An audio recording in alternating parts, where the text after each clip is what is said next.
റംസാൻ സജീവമായതോടെ ജില്ലയിൽ ഫ്രൂട്ട്സ് വിപണിയും സജീവമാകുന്നു.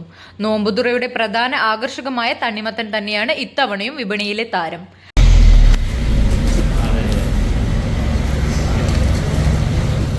തമിഴ്നാട്ടിൽ നിന്നും കർണാടകയിൽ നിന്നുമായി ടൺ കണക്കിന് തണ്ണിമത്തനാണ് കഴിഞ്ഞ ദിവസങ്ങളിലായി ജില്ലയിലേക്ക് എത്തിയത്. കേരളത്തിൽ പലയിടത്തും ഇത്തവണ തണ്ണിമത്തൻ കൃഷി ഇറക്കിയിട്ടുണ്ടെങ്കിലും മലയാളിക്ക് മനം നിറയാൻ പുറത്തുനിന്നെത്തുന്ന തണ്ണിമത്തൻ തന്നെ വേണം. പതിവിൽ നിന്ന് വ്യത്യസ്തമായി തണ്ണിമത്തന് ഇത്തവണ വില അല്പം കൂടുതലാണെന്ന് കച്ചവടക്കാർ പറയുന്നു. 18 മുതൽ 20 വരെ വിലയുണ്ടായിരുന്ന തണ്ണിമത്തൻ ഇത്തവണ 25 മുതൽ 30 വരെയാണ് വിൽപ്പന.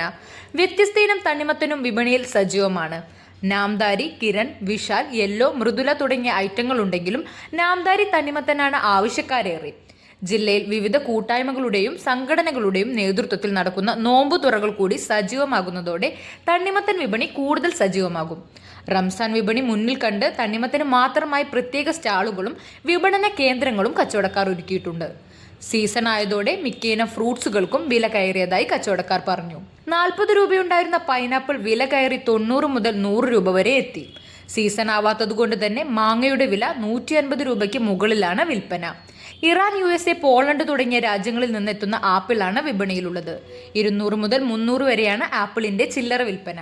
മുന്തിരിയും ഓറഞ്ചും മൂസമ്പിയും ഇത്തവണ വിലയിൽ വലിയ മാറ്റം സംഭവിച്ചിട്ടില്ലെന്നും കച്ചവടക്കാർ പറഞ്ഞു.